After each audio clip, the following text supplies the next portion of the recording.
This is the Sixth Man Show, an Orlando Magic podcast, with your hosts, Luke Sylvia and Jonathan Osborne, covering all things Magic basketball. By fans, for fans. Go Magic.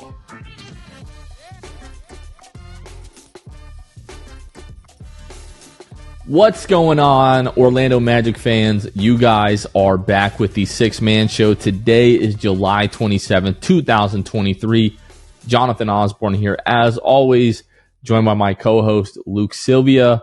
Luke, what is going on, brother? Not much, man. We're just in the dead of summer here, waiting and praying for a FIBA game. And it is nice. We got some Magic news today, which we'll talk about, Jonathan. A little insight into the schedule for the upcoming season, at least. Yeah, as you all are listening to this, if you're listening to this on Thursday, the Magic are only like 9 days away from like the FIBA friendlies starting, which will start with Germany versus Sweden on August 5th. Still trying to figure out how going to watch all of that stuff. But if we can figure that out, like for me, I'm guessing it's going to be some kind of like mixture of like a VPN and finding like the German broadcast somehow to try to watch that game. But that's going to be the 5th at 1 o'clock Eastern. That's a Saturday. So if you are tech savvy, and you can figure out how to make that work, you may be able to watch Magic basketball really sooner than you may think. And then on the 7th, which is going to be a Monday, so August 7th at 10 o'clock Eastern, the U.S. is going to be playing Puerto Rico in Vegas at 10 o'clock Eastern. I'm guessing that will probably be televised somewhere here in the States. So maybe we'll be able to find a link or a stream or something to be able to watch that game. So I'm really looking forward to that, Luke. I have some news. You might have seen today, Luke, I got my first ever pair of Crocs. And this is something that I swore I would never, ever, ever, ever do. But they're not like the Croc, Croc. They're the recovery slide here. You might be able to see this in the if you're on YouTube, you can see the slide. Beauty. And I was watching Anthony Black's like pre-draft documentary, and in one of the episodes, Crocs had sent him like this care package, and he took those out, and I was like, you know what? That is a Croc that I could wear. And I was looking for like a house shoe. If you're not familiar with what a house shoe is, it's a shoe that you only wear in your house. So these Crocs will never see the light of day. I only wear these in the house now. We have hardwood floors, and after you've been walking on hardwood floors all day, they hurt your feet, they hurt your back. So I just need a little bit of a little cushion. So shout out to Anthony Black. I now am a proud owner of a pair of Crocs. What are your thoughts on Crocs? I haven't worn a pair of Crocs since middle school, maybe. And that's maybe. I think I had a pair of I had a blue pair. I had like an orange and blue pair, obviously a nod to the Gators. And I really think that was the extent of it. But I don't know. I would wear them sometimes, I don't know. As like a dorky sixth grader, I'd like wear them to church on Sundays every now and then. And my dad'd be like, "What are you doing?" I'd be like, "Hey, listen, I'm in the middle school building today. We have youth group. It's Sunday. I'm just wearing my Crocs. Don't worry about it. Put them in sport mode if you want to. Put it up. I mean, there's a lot of things. They're very versatile. And by versatile, I mean they can do like two things." See, when Crocs first came out, when I was 8 or 9 years old, like the early 2000s, no one that had any type of respect for themselves would be caught dead in a pair of Crocs. So that stigma has always just stuck with me. Now Crocs, it's really popular to have Crocs and to wear Crocs. It's like an in kind of shoe brand now. But for some reason, I still cannot shake that stigma. So when Carmen, my wife, saw these come in the mail today, she's like, "What are those?" I'm like, I know they're Crocs, but they're nice and they're comfortable, and they've got the ribbing, around the Yeezys have. I know that's what every company is going for now that does that style of outsole, but they're comfortable. And now I own a pair of Crocs. So shout out to my boy Anthony Black, who put me on to my first pair of Crocs here, Luke. Congrats. Yeah, man, it's a crowning achievement for me. What can I say? For those of you, you may have heard in recent weeks and months, we announced that next season, starting with the first game of the season, producer Kevin, is going to be hosting a post-game live show after every Magic game, like recapping the games, reacting to the games, and everything like that. And we are in the midst of looking for someone to sponsor. We're looking for hopefully a local partner. So if you're in Orlando and you own or know someone that owns a local business and might be interested in sponsoring every single one of our post-game live shows, like you will be the post-game live show sponsored by XYZ or whoever, all 82 games plus playoffs. So looking for a sponsor for that. So if you are or you know somebody that may be interested, hit us up on social media. You can email us at sixmanshowpc@gmail.com, wherever. So that's one thing that we're looking for. Magic news. We got a little sprinkle of Magic news today on this Wednesday, that the Magic and the Hawks are going to be playing a regular season game in Mexico City on November 9th. So that's going to be like the third week of the season, Luke. Right now, it is undecided whether or not that will be a home or away game for the Magic.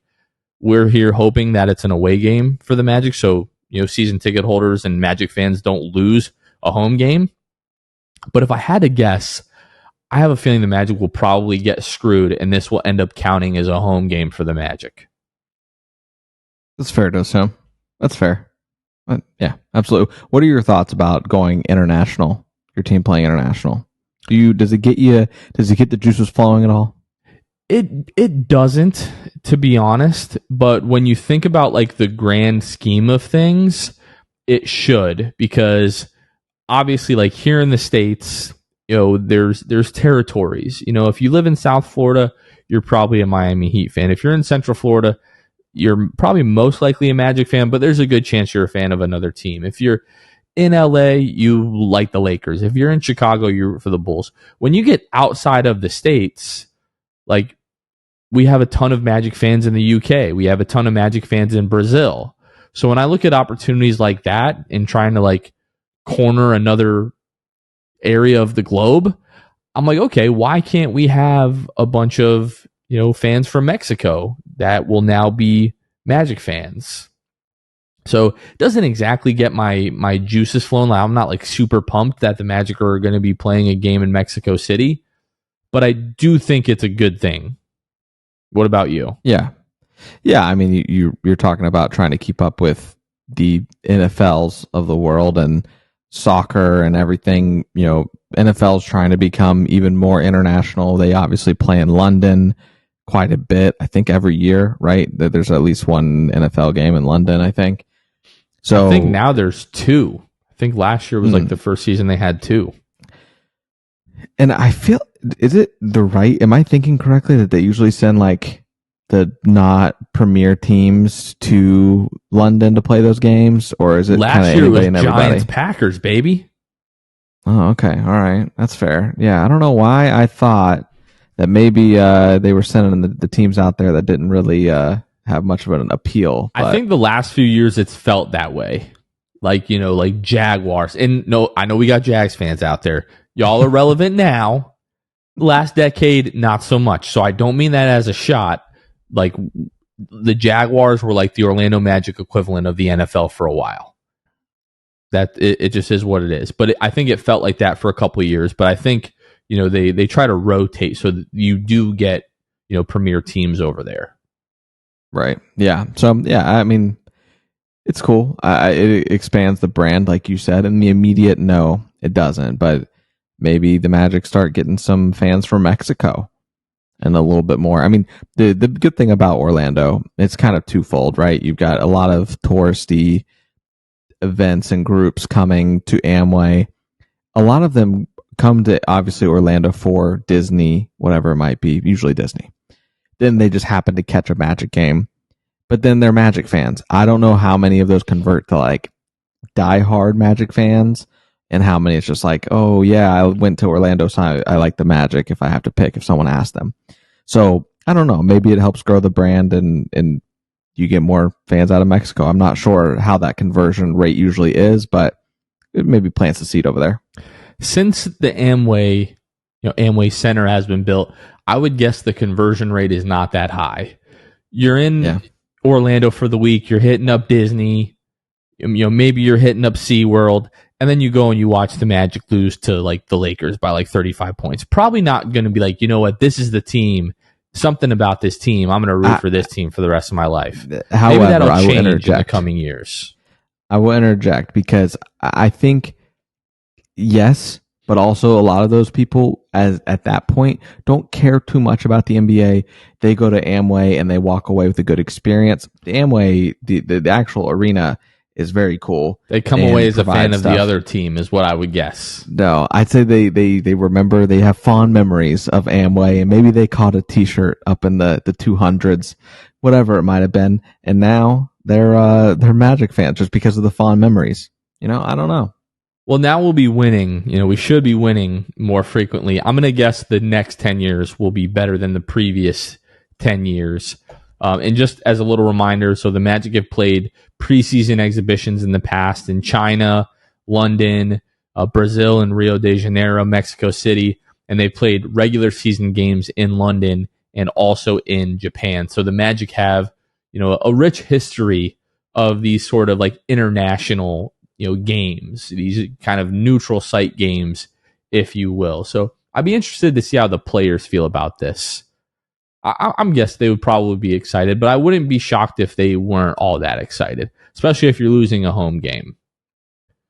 Yeah. But the schedule should be coming out in another, 3-4 weeks here, I would guess. Usually like mid-August. So by that point, obviously we'll know, and I really can't wait to go through the schedule. I'm super excited about that. Yeah. In other Magic news, we had already talked about this on one of our more recent episodes, but Jamal Mosley has now been officially named as the head coach for the U.S. select team leading up to the FIBA World Cup here. And the U.S. select team roster has now been finalized. 14 players comprising of young prospects, NBA veterans, and also U.S. Qualifying team veterans. Like we have guys like Eric Micah, John Jenkins, Langston Galloway, guys that were part of, I think in at least some respect, the qualifying rounds to help get the Team USA into the World Cup. But then Cade Cunningham, Jalen Green, Quentin Grimes, Peyton Pritchard, Herb Jones, Trey Murphy, Keegan Murray, Jalen Williams, Naz Reid, Jalen Duren, and Chet Holmgren. A name that we talked about on one of the last episodes that we thought deserved a select team invite was Jalen Suggs. And we said if he's not on the team, it must just mean that he got the invitation and for whatever reason decided to decline that. Now, it has been announced that Jalen Suggs is going to be participating in Basketball Without Borders in Africa next month in August. And we have it on good authority that Jalen Suggs did not receive an invitation to the U.S. select team, which is, it's disappointing. That's really what I'll say. Obviously, we made the case for him. We thought he was really deserving of that. But we know that guys take note anytime something like this happens, anything that they view to be a snub or a slight. And this is just going to add, motivation, I would assume, to Jalen Suggs heading into next season, Luke. On the last episode, I talked about and went as far to say how ridiculous it is that Jalen Suggs wouldn't get an invite, but Peyton Pritchard did. Peyton, I am just so sincerely sorry that you're caught in the crosshairs here. But Peyton Pritchard he scored 5.5 points for Boston, 1 assist, almost a turnover, 1.8 rebounds, 41% from the field. And I think the most damning thing of this argument that goes against Peyton Pritchard, his own team, he doesn't even play more than 13 minutes a game. His team's aware that he's not contributing last year. that he doesn't deserve more minutes. And though now at this point we're looking at where Jalen Suggs wasn't even extended an invitation. I don't know what kind of politics went on here that Jalen Suggs would not get an invitation. Is it the Boston Celtics pedigree? Is it the success that they've had? That sort of things. It has to be for a guy that was shooting 41% from the field on 13 minutes. And just from a production standpoint, I mean, field goal percentage wise, Jalen shot 3 more attempts from the field, shot the same percentage. So, law of large numbers would say Peyton Pritchard shoots a few more attempts. He shoots below 41%. So, it is just altogether ridiculous to me that Jalen Suggs would not receive an invite. I hate it for him. But like you said, they take note. They know. And Jalen is going to keep that in his back pocket and keep it moving. As we were going through this, something came to mind, like previous, Team USA experience. And Peyton Pritchard, as I'm going through this, has something significant under his belt that in 2017, playing for the FIBA U19 World Cup, won a bronze medal. I thought that was significant. Then I realized Jalen Suggs has 3 gold medals for the FIBA Americas under 16 in 2017, the under 17 in 2018, and the under 19 in 2019. So Jalen Suggs has already won 3 gold medals for Team USA at various levels. So all around, I was like, okay, this is the one thing that would make sense if Peyton Pritchard has just, done a ton of stuff with Team USA. And he's like, no, he's won a bronze medal, and Jalen's got 3 gold medals with Team USA. So the one argument that I thought maybe this would make sense, it doesn't make any sense. So Peyton Pritchard has a family member working for FIBA. That's all I got. That's all I got there. I have no idea. But, bulletin board material. Like the Magic are not a team that needs any additional motivation. And that's just another thing that will motivate Jalen Suggs, I think, going into this season. So looking forward to seeing Jalen Suggs playing with a vengeance this upcoming season. And Luke, something that I feel, not obligated, but I think it's good for us to do each year. And there's no better time to do this than the off season, right? Like we've talked, about how appreciative we've been, with all the growth, that the show has seen and like the social media channels have seen over the course of the past year. So there are people that have probably just been listening, since the end of like the last regular season. Maybe it's through the lottery or the draft or after the draft. And now for one reason or another, they now have like a vested interest in the Magic. And some of those people are ones that'll become like our most loyal listeners moving forward. And a lot of them, are probably not all that familiar with us, kind of with the show, how everything started. So I thought today would be a good idea to just kind of go through, really not our Magic fandom. I think we want to do that on another episode when producer Kevin is with us, so we can kind of all go through that. But like specifically talking about the show, I've been a Magic fan for a long time, and ever since I knew what podcasts were, I've listened to various Orlando Magic podcasts. And a few years ago, this is February of the 2018-2019 season, I was driving home one night from a family gathering, and I was listening actually to our buddy Philip Rossman Reich, who just had our boy Fazan on his show on Locked On Magic. I was listening to Locked On Magic. Episode ended. I said, man, I wish I had another Magic podcast to listen to. And my wife at the time, I don't know if she could go back in time, if she would have told herself just to stay quiet, because she just kind of, in passing mentioned like, why don't you just start your own? And I was like, no, I would never do that. And now 4.5 years later, it's like consumed, our entire lives. So maybe she would take that back if she could, but it is too late to do that. So we started the podcast, me and a childhood best friend of mine, Will Robles. We started the podcast February of 2019, and then the Magic go on that awesome run, 22-9 over the last 31 games. They were, 11 games under 500, finished the season. I think it was 42-40, if I'm not mistaken, that year. DJ Augustine hits a game winner, game 1. we follow, the playoffs. And then as we're getting ready to go into the next season, now I'm absolutely in love with what we're doing. My buddy had a lot of stuff going on in his personal life. He realized he wasn't really in love with this the way that I was. And for me, it was much too late. And I knew it was going to be really important to me to find a co-host that it wasn't going to be another situation of like, oh, I really like this. And then a few months later, they realize, oh, I don't really like this. So I started interviewing some folks. And one of the first people I talked to was Luke Sylvia. And although I had other obligations to meet with some other people, I had told them, we would talk and I would give them a fair shot. I was almost instantly convinced that Luke was going to be the guy. And that's something that I spent a lot of time thinking about, a lot of time praying about, because I knew that whoever I was going to bring on, I really wanted to be around for the long haul. And that was like 2 weeks before COVID hit that we brought Luke onto the show. Yeah. Yeah. How long were you doing solo shows?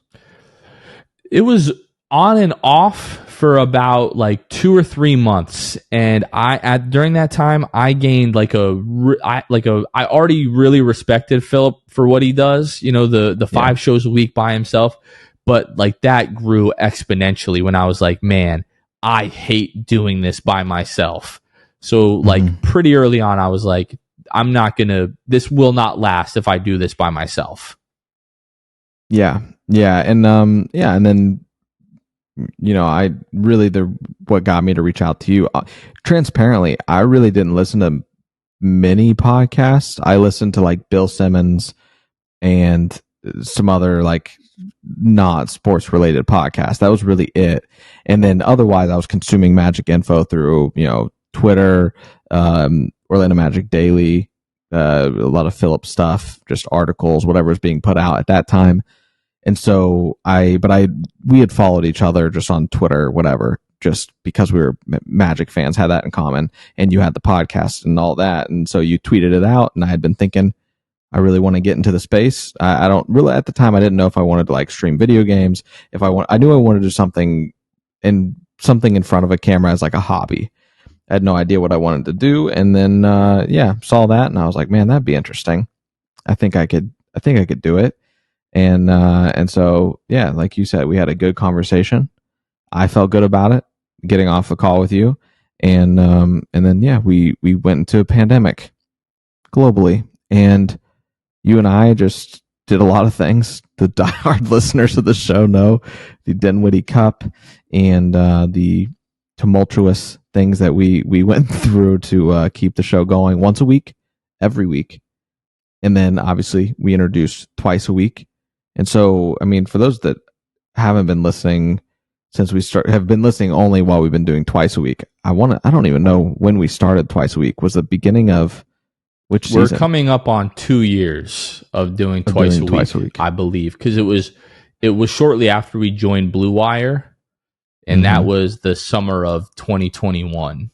So yeah, pretty sure, because it started as Shoot the Shot. For those of you that were around for Shoot the Shot, we were like, can we really talk about the Magic twice a week? And this is when the Magic were bad. This was not when the Magic were exciting. This is when the Magic were bad. And we were like, can we really talk about the Magic twice a week? So we're like, oh, what if we did like a weekly NBA show? And then we were like, you know what? NBA is cool, but like we really care about the Magic. So yeah, we've been doing twice a week. I think it's close to two years now. You and I can do, and this is probably the last thing that we'll really divulge or talk about in regard to this segment, but you and I could jump on here twice a week and just BS about the Magic for a very long time without any former research or really, looking too much into things. The NBA show, different animal, because you and I live and breathe Orlando Magic basketball. We can have an NBA conversation casually, but coming up with content once a week, even, especially like in the dead of the season or whatever it might have been, or even during the season, we'd have to just come up with one. And you and I just like didn't really have the passion for it. We would just be like, I guess we'll talk about these like few big headlines and go into it. I think everybody appreciates that we switched to just doing 2 Orlando Magic podcasts. That's what they care about. That's how they found us. And there's so many NBA podcasts out there. It just became way too daunting of a task to compete with those other ones out there. And I'm glad that we switch to 2 Magic podcast content centric things a week. So Luke and I, we got through that 2020, 2021, like COVID, shortened season. And then like right before the draft lottery in 2021, producer Kevin reached out, and I guess, he had listened to the show a bit, at least I think he did. Maybe I hope he did. And he's like, hey, I just want to be involved in some way. And he, with his expertise and, just his dedication has helped take the show to another level. And really, the idea behind the show and like the 6-man show was like, other people are covering the Magic, but they're more so trying to do it. And I don't mean this in any, like negative kind of way, just like a bit more buttoned up, coming at it from a bit more of like an unbiased perspective. And I was never going to be able to hide the fact that I was biased about the Orlando Magic. And we're very proud about that.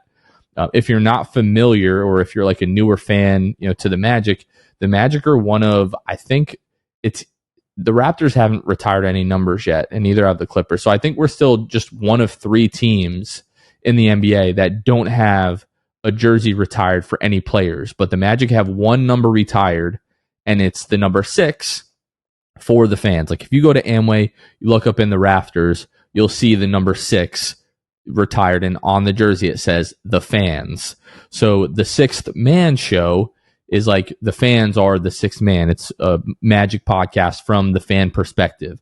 So that's really the idea behind the show. And then like essentially our mission statement is, we believe that this team deserves a really diehard fan base, just like you would see in any other major city, whether it's New York or Boston or Philly or Chicago or LA, wherever. We love this team so much. We love this organization so much. The people in the organization, the guys that play for this organization, we love all of that so much that it is our mission to make sure that by the time somebody is reading my eulogy, there are like a ton more diehard Magic fans. And we do that by trying to grow fans in number, in passion, and in knowledge through the show. So we try to prepare for these shows as best as possible. There are still people that think we have no idea what we're talking about, and that is totally fine. Those people still listen to the show, and we really, really appreciate that. But when you hear people like the national media give like these, dumb little, bite-sized bits whenever they talk about the Magic of like, oh, the Magic are, when they talk about, somebody tweeted me the other day about Franz Wagner being a role player and how his numbers are inflated because he was playing on a team that had no accountability and was just like a completely bad team. And it's like, well, my friend, respectfully, you have no idea what the hell you're talking about. All right. Because Franz is him, first of all. Like Franz is that guy. And the Magic, in terms of young teams, have a very high level of accountability. And for the better part of the season, like the last 57 games of last year, were near they're one game over 500 over the last 57 games. So it's stuff like that that really annoys us, that we're here to try to like debunk and like let people know, like, no, this is what is really going on. So if you're a fan of the Magic, you can stay informed, even if you can't watch every single game like we do. You can still feel, like you're in tune with the team. And if you're not a fan of the Magic, you can come to our show so that you can hear like what is really going on. And that has turned into us building like a fantastic community full of listeners and fans and people that we now call friends. And we do in-person events. Like we just had, 600 or 700 people come out to the watch party that we did for the NBA draft lottery. And, this has become like all of our baby. So, Luke, I don't know if you have anything to add. That's kind of like my full 6-man show pitch. Right. Yeah. No, I don't have anything else to add. Once again, thank you guys for listening. Right now, July 27th, as you're listening to this, thank you to you guys that are listening to this, that, we're you guys can't wait for Mondays and Thursdays because our episode's going to drop. Really means a lot to us. I really want to add, Jonathan, you talk about Franz Wagner, the guy tweeting you that, whatever. I just want to emphasize how ridiculous it is that Franz Wagner averaged as a sophomore 18.5 points per game, 4 rebounds, 3.5 assists, and shot 48.5% from the field on 14 attempts, and shot 4.5 threes at 36%. If Franz Wagner did that the rest of his career, I would be fine. I'd be like, wow, this Franz guy, he really can be, just a really great option, a really great number 2 on a good team, like on a great team. That's enough to get the job done. That's all I'm saying. Give him a few more attempts. Yes, but it's just insane to me that anybody would say that, go out of their way to talk about him having inflated numbers. It would be different, Jonathan, if he shot 14 field goal attempts a game as he did last season and shot sub 40%. The guy shot 48.5% from the field on 14 attempts. What else do you guys want from the guy? He's going to continue to get better. That argument is so stupid. I had not seen that anybody tweeted you that, obviously. Crazy to me. But yeah, Franz Wagner, what a guy, what a player. Go Magic. My reply to him was the Christian Wood video of talking to Shaq on the Casuals. Man, you're a casual. Like that's all I have to say to that guy. So yeah. All right, let's switch it up really quickly, Luke, and let's talk about the wonderful folks that help make every single episode possible. Our patrons. So our patrons are a wonderful group of our listeners, fans, viewers, friends, and sometimes even family that help financially support the show and help us, make every single episode possible. And when I say family, I really mean family. Like Luke's mom is a patron. Like, and I don't mean that as any. Like I'm very respectful to Mrs. Sylvia. Don't anybody get that confused here. But yeah, again, our Patreon community, we have a number of different tiers, starting at, $2 a month, going up to $15 a month, where you can get various benefits. So if any of that interests you, or you just want to help support the show, you can find us at patreon.com/the6man show. As a special benefit to our elite and Hall of Fame tier patrons, we give them a special shout out every single episode. So I'll go ahead and start as always with the Court Cousins, and then Drew Gooden, Armin, Carson Tulo, Jonathan Borges, Normal, Magic Player History, Gabe Gaines, Wiffle, Michael Martin, Jamel Miller, Michael Salapong, The Distract, Donkey Punch Dave, Paolo and Francis, Warmth, Pierre A, Nostalgia and M&M's, Dylan Holden, Mr. Mikey, Eduardo Sanchez, Drummy Drum. I added one too many drums there. My apologies. Danimal, Dodo15, Bobby Skinner, Goody93, Teddy Sylvia, Eric Lopez, Fuchsia, Juan Geraldo, Bill Fulton, Edmund Lagone, Jose Esquilin, Destin for Greatness, Caleb Pete, Cannibalism, Ty Mr. TV, ESPN Really Sucks, Gear 95 Shred, Junior Baru, Safrican, Shahin177, Bobby the Don, Himlo, Ban Himro, Improv 221, Ray Pastrana, Magic Kid 714, Spank Too Hard, Soft Taco, Jesse, Johnny B, Fuego Nando, Victor Cologne, Fanwolf 72, Irish Magic Mike, Austin Lampete, Random Hustle, Only Franz, Maria, Keith Wallace, Fritz, Currency Kevin, Bruv Sal. Again, if you want to be part of the action, I don't know what action that is, but you can find us at patreon.com/the6man show.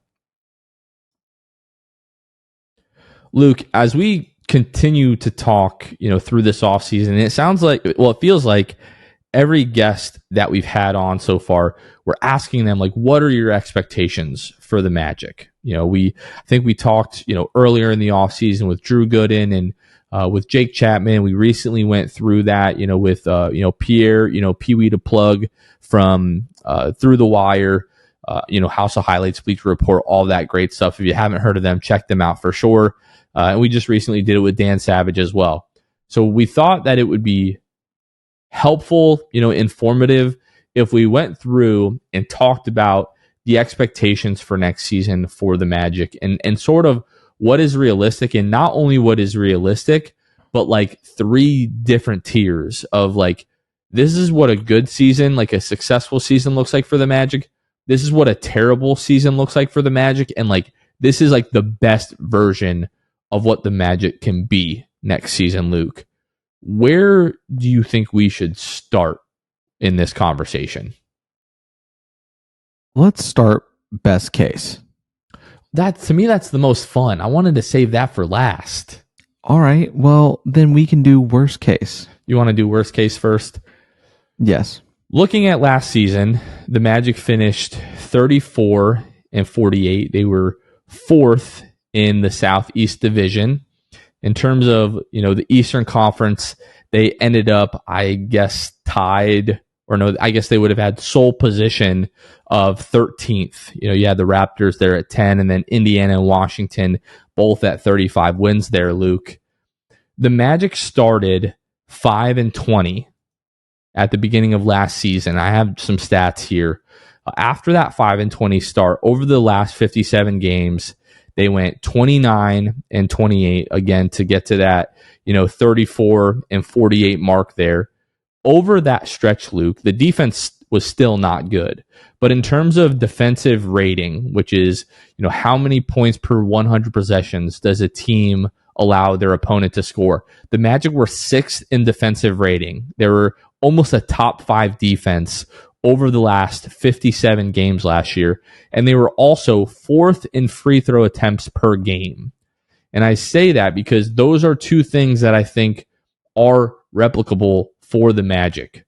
When you talk about Franz Wagner, Markelle Fultz, Paolo Banchero especially, their ability to get into the lane, get to the rim, take contact, Paolo Banchero drawing fouls especially. I don't know if they'll be that high, in free throw rate over the course of an entire season, but the defense, especially the Magic, should be able to replicate that, Luke. What I think the worst case scenario is going to come down to, and this is like if the bottom just falls out of this team, is we would once again just have to be completely decimated by injuries. Yeah. I think that's got to be the worst case, right? I think you're looking at a season that is riddled with injuries. As a result of the injuries, your players don't get the development and growth that they would have had with a fully healthy season. And you're looking at, if you win 34 games last year, you have the 5-20 start. I'd say you're looking at about the same result as far as but the Magic played pretty good basketball, but I just think that's how good they are healthy. It's a matter of how long they are injured for. So I just feel like it can't get much worse than a 5-20 start. And it was all because you didn't have a point guard. So lack of health, no point guard. And so I would place worst case, the 23-24 Magic, injury riddled, about the same, like as far as record goes and product. So I would argue just a little bit, because although the Magic, once they got more healthy after that 5-20 start, once Cole Anthony was back, once Gary Harris was back, once Markelle Fultz was back, you still had Wendell that, missed a little bit of time there, Paolo missed a stretch. But for the most part, once everybody came back after that 5-20 start, it kind of felt like the team was mostly healthy the rest of the way there. And the Magic played, we just mentioned, one game better than 500 over 57 games. I feel like next year, if you have multiple devastating injuries to key pieces, and I'm not even going to name names because I don't want to put that into the universe. Don't you do it. My absolute floor for the Magic next year would be 30 wins. Other teams are expecting you now on a nightly basis. You're not going to sneak up on any teams. There are elevated expectations here. I would say 30 wins for this team would be absolute worst case scenario. I cannot see any kind of scenario, even given, in major injuries to multiple key players, where the Magic win less than 30 games. And part of that I'm going to attribute just to the newfound depth that the Magic have. Last year when, we were having to play guys like Chuma Okeke a ton, during, various spurts, Kevon Harris a lot, Admiral Schofield at times, right? Those guys, even with significant injuries, really should not see the floor, because we have guys like Goga, like Anthony Black, like Jet Howard potentially, or if those guys are in the rotation, you're going to have guys like Gary Harris or Joe Ingles that are veteran presences that will be able to come in and contribute to winning basketball. So even if we have multiple guys that go down for significant periods of time, you played 500 basketball for like 2/3 of the season, to get you to 34 wins. If you're missing, a key piece or two for the entire season, like I could see the Magic falling just below that. But I'm talking like literally the sky is falling, doomsday, the Magic are a 30-win team. I don't think that, like, that's not that bad if just everything fell apart next season. Yeah, that's not that bad, but it would also, it would feel that bad. You and I have been through the injury-riddled seasons and seen this team lose a lot of basketball games. And if I have to watch them win 30 games next year, I don't care the circumstances. I'm calling for everybody's head. I just everybody, let them all go. Let them all go. Matter of fact, let's take a year off as a franchise. Relegate and we'll them get back to the G League. That's exactly right. Play in the G League for a little bit, punish us, and then we'll come back better than ever. I just cannot take another 30-win team. The sky will feel like it's falling, for sure. What I've learned in our last couple of seasons, like when it's gotten like especially rough, is like sometimes when you're in the middle of it, you can't see the forest for the trees, and it may not be quite as bad as you think it is in that moment. Like a couple of years ago, the year before last, 22 wins, but you still come away from that season, with Franz Wagner. You get Markelle Fultz back at the end of the year. Things are looking up, gets you to the number 1 overall pick. Now that certainly helped. And last year, like we're in the middle of that 5-20 start, and it felt like the sky was falling, and we kept saying like we're close, but like we just need to get guys back. We just need to get guys back. And as soon as we got guys back, like things turned around immediately. And then as things really started to look great, then Jonathan Isaac goes out. So again, like worst case scenario, 30 wins. And that's me trying to like be even a little bit pessimistic, because like, could we see things go worse than last season? I don't know. Maybe. Again, if we have like significant injuries to like really key pieces, and you know who I'm talking about, I'm not going to say any names, but if something like that were to happen, I could see us being worse than last year. Okay. Do you want to get into, what do you want to do now? Do you want to do just like realistic? Let's do realistic, and like we come to the end of the season and we're like, you know what? That was a successful season for the Magic, and what does that look like to you? Realistic and successful. For me, this is obviously you have some injuries, not a ton, not a bunch of people missing time, not anywhere close to last year's injury luck. You have average, and I'm not talking about Orlando Magic average injury luck. You have league-wide injury luck. Okay? This is the normal. I am going to say that this would put the Magic, for me, record-wise, at 40 wins is where I'm going with it. I'm saying you go 40-42, and that's kind of where I'm settling at right now. Is that you go 40-42. You and I haven't talked about the over-under win total, but I will say, instead of basing it off of like the standings and everything, basing it off of last season and what the standings look like, it's a different dynamic, different landscape, and the win totals for the upcoming season have very much reflected that through DraftKings. I believe is a sports book that I've read off this website before, but the Magic, based on their over/under odds at 35.5, would place them. There's a couple teams that are off the board as far as odds, right? They're in the East. You've got guys that odds that haven't been listed yet. The Sixers, the Heat, and the Nets. Those are your Eastern Conference teams. I'm going to say, in this hypothetical world, the Magic have a better over/under than the Nets. I think the Magic are better than the Nets. Then you're going to say the Sixers and the Heat have a better record. So this would place the Magic in the grand scheme of things at 10th, at 35.5 for the over/under. So meaning if they were to get 36 wins, maybe that puts them at the 10 spot. I think 40 wins next year, and Vegas seems to think this as well. 40 wins could maybe land you in the 8 spot. Something along those lines. So I wouldn't hate it at all. Also, those odds, by the way, for the Magic at 35.5, minus 140 right now for DraftKings if you took the over, with the opposite end of that being plus 115. So I feel good about it. 40 wins is what I'll say for a realistic season for the Magic.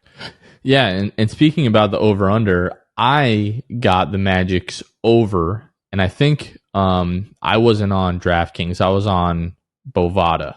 And I think there it was 36.5, if I'm not mistaken. And really? I still took the over, and I got that at minus 130. I laid 200 smackaroons on that. And listen, for those of you that are worried about my kids eating, let me remind you about my, 27 or 28.5 win over bet last year, and my Paolo Banchero Rookie of the Year bet. Both of those cashed. So I'm just taking my winnings from last year, and I'm just doubling down on 35.5 is what Bovada has it at this moment. I thought that it was the same then. I couldn't be misremembering. That's very, very possible. But it was still, it was minus 130, put $200 on that. So looking forward to cashing that. Now, Luke, we've talked about this somewhat recently. I don't know if it was on air. I think it might have been on one of our playbacks that we did. But you were at 40 and 42. I'm at 42 and 40. 8 more wins, as opposed to last year. Some of the young guys take a step. You're a little bit more healthy. You've got more depth. And when we talk about average injury luck, not like the Magic's injury luck, the Magic over the past 3 seasons are leading the NBA in man games lost. Even last year, the latest I could check in the season was March 16th. The Magic were still second in the league in man games lost, behind only the Miami Heat, who, yes, they went to the NBA Finals, but they had this miraculously hot 3-point shooting streak for a month and a half that landed them there. The Miami Heat were not that good last year. I'm just going to say that. I don't care what anybody thinks about that. When we talk about average injury luck, I thought it would be useful or helpful to go through and take a look at each guy for the Magic and what their career average is for games played in a season. So we're going to go through the whole list here, so bear with me. So Paolo last year only missed 10 games, played 72 games his rookie year. Franz, the frickin' Iron Man Wagner, an average of 79.5 games played in his first 2 years. Markelle Fultz, obviously, I feel like you have to look at Markelle Fultz a little bit differently when you look at his career games played averages, because the first 2.5 seasons, the 76ers couldn't even figure out what was wrong with him to attempt to help to get him back on the floor. It wasn't until he went outside of the 76ers organization and was diagnosed with the thoracic outlet syndrome that he could then work on that. But Markelle, in his career, 31.8 games played per season. Now with the Magic, that's 39.5. Now Markelle missed the better part of 2 seasons with the ACL and then came back last year and I think played 60 games, if I'm not mistaken. And a couple of years before that, I believe played every game for the Magic in the COVID shortened season. I think it was 72 games that he played that year. So apart from the major injury to the knee, Markelle has, and then, broke the toe, which, is a freak thing. We're hoping, and I do think that it's realistic to think that Markelle Fultz will be, he'll be able to play 60 plus games this year. I think that's realistic to think, even though his games played average for his career would argue against that. Now, Wendell, and this is a thing, Luke, I wanted to ask you, whenever I say Wendell and I say his first name, it's Wendell. But when I say his full name, I say Wendell Carter Jr. I don't say Wendell Carter Jr. What do you do when you say his first name versus his full name? Do you do the same thing?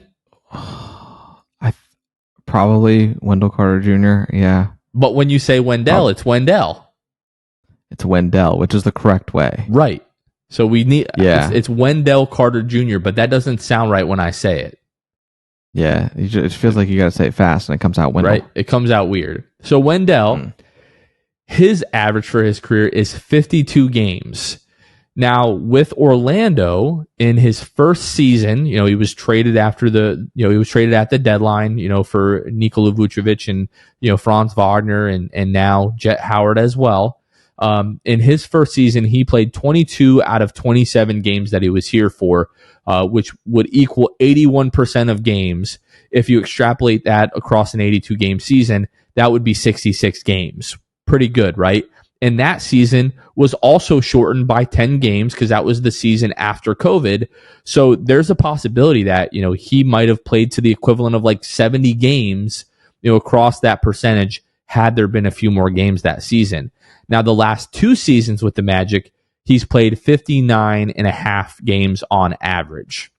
So when we talk about you need a backup center that can start, 20 to 25 games, this is why we're talking about that, because, Wendell averages to miss, a good chunk of the season, unfortunately. Cole Anthony averages 57 games, 47 games his first year, did have a little bit of injuries, but again, that season was shortened by COVID, and then had, a couple of injuries the last couple of years as well. Now, Jalen, everybody knows, has been injury riddled the, first couple of years here, averaging 50 and a half games. Gary Harris for his career, 57.3. With Orlando in his first season, he played 20 out of a possible 27, which would be 74%. Over an 82 game season, that would be the equivalent of 60 games. Now, that season, like I mentioned, was shortened by 10 games due to COVID. So maybe you would have had a little bit of a percentage there. But the 2 seasons since then with the Magic, 54 and a half. Mo Wagner, although he's had some minor injuries throughout his career, he's averaging 50.6 games played each season. But I think that has more so to do with his role, that he's just not an every night in the rotation kind of guy. His first season with the Magic, he played 11 out of 11 games to the end of the season. And the last 2 seasons with the Magic, he's averaged 60 games. Joe Ingles for his career, obviously things are a little bit different now with the ACL that he had a couple of seasons ago, but this guy averages 70 games a year played. So if he can get back to that form, this is a guy who should be able to play most games for you. This one is very depressing. When I read this, I was like, wow, this sucks.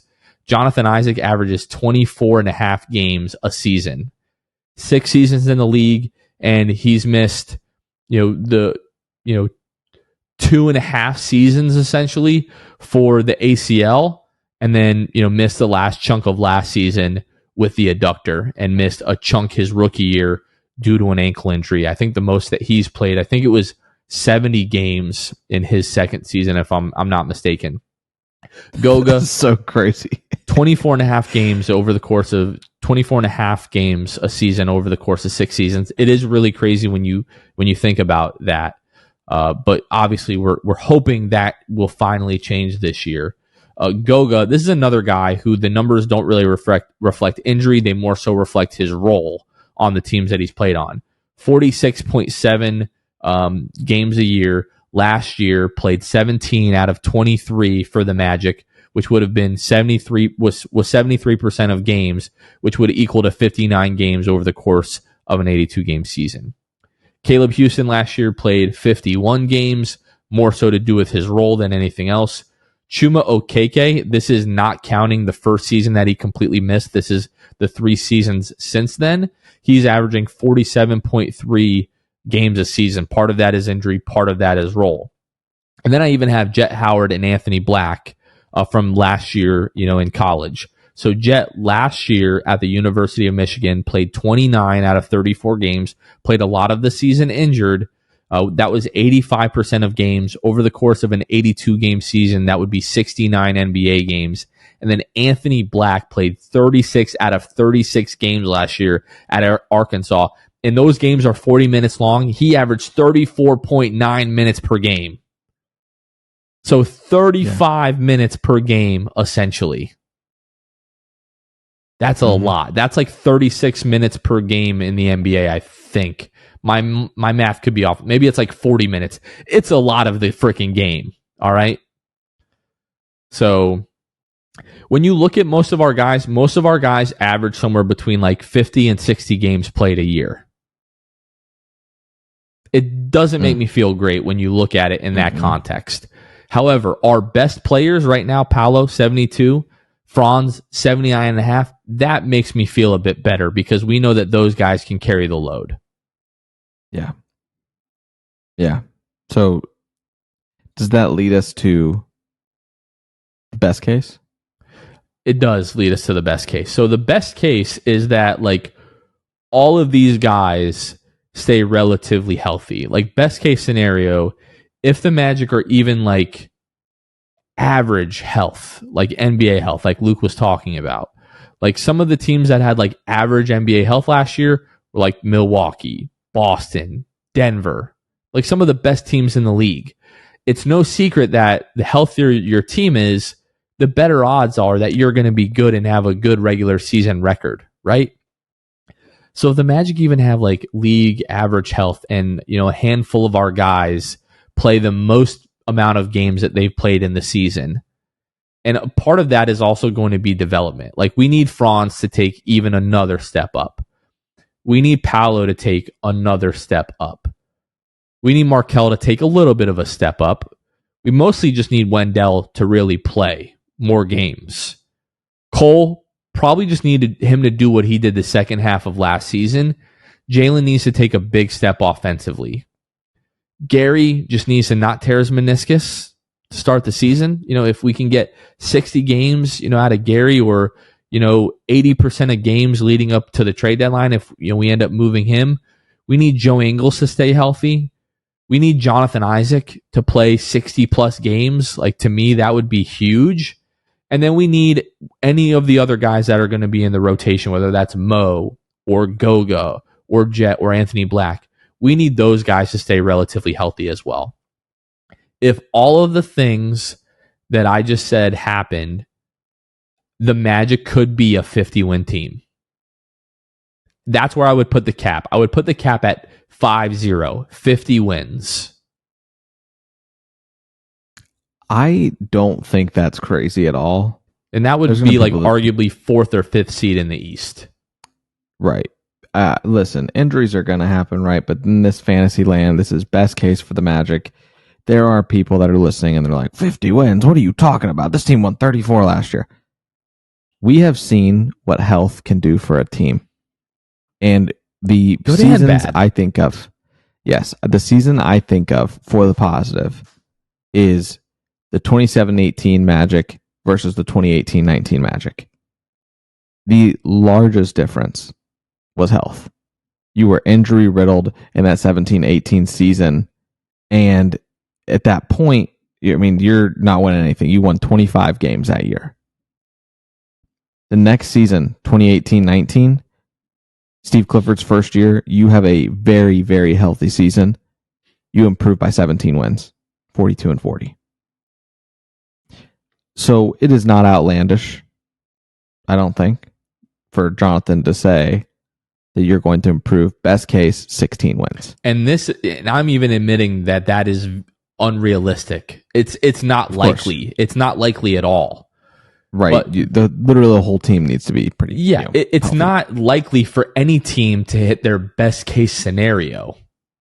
Like it just, right. Unfortunately it doesn't happen. Like I said, this is Fantasyland. Before you threw out 50, the number in my head that I had was 46. So you're looking at 14 game improvement from last season in this best case scenario. I don't hate 50. I think for the reasons that I just explained. Steve Clifford's first year, the greatest injury luck the Magic have had in a long time. You are looking at, with best case, you're looking at the best Magic season since 2010, 2011, when the Magic won 52 games. The Magic have eclipsed 40 wins once. Since then. That 18-19 season. Yes. In the last 13 seasons, basically. Woof. It would be, like you said, not likely. Would it be fun? Absolutely. So I love to do it. Regardless, if that's my 46 win prediction or your 50, I'll take either. I don't ask for much. We're at the point in the podcast now where some people have done the meme of like the angry guy taking off the headphones like he doesn't want to hear it.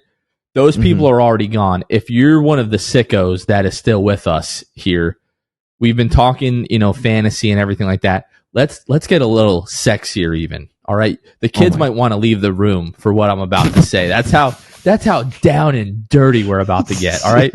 Let me run you through some things here, because these are things that are probably not like incredibly likely, but also not completely outside of the realm of possibilities. Okay. Paolo Banchero, year 2, right? Let me pull up the Magic stats as a matter of fact. This kid's getting you're going. We're going there, brother. We're going there. So Paolo Banchero, 72 games last year, 15.6 attempts. I want Paolo and Franz both to be closer to about 20 attempts next season. If Franz can maintain the efficiency at 48%, and Paolo can, go from 42 to like maybe 45%, just a little bit more efficient, and we get Paolo averaging 25 points a game, 7 rebounds, 4 assists. We get Franz Wagner averaging like 23 points a game, shooting 47% from the floor, 37% from the 3-point line, adding in his 4 rebounds, 3.5 assists. Wendell Carter plays 68 games next season. Markelle plays 72 games next season. Those boys continue to do what they do. Cole Anthony plays, let's say, 65 games. Jonathan Isaac, if he plays 65 games next season, Jalen Suggs goes from shooting 41% from the field to 44% from the field and takes that 32.7% from the 3-point line up to 35%. Jonathan Isaac, Jalen Suggs, night in, night out, giving you all-world defense. And Paolo Banchero and Franz Wagner giving you all-world buckets. And you've got role players like Markelle Fultz, Cole Anthony, Wendell Carter Jr. You got Joe Ingles slanging threes off the bench. You got Gary Harris slanging threes off the bench, locking fools down. You got Mo Wagner coming in and starting and mixing up, right? And just the Magic are firing on all cylinders, bro. We're sitting at 50 games, 50-win season next year. Are you fired up? I'm fired up. I'm also thinking about the people that we lost before you started that and the people we lost during it. No, they stuck all the way through that. All the sickos are still here. That's for sure. There's people on I-4 like in their cars like, yeah, let's go. Like they're banging on the side door right now. Yeah, like they're absolutely hyped right now. Yeah, I'm getting if the Magic start that and they look like they're on that trajectory, I'm getting a bullhorn so I can just absolutely mash it down the interstate when I'm leaving. Come back to Ocala. That's electric. Yeah, I appreciated that. I really did. I think that's what the offseason's about. The offseason is about dreaming.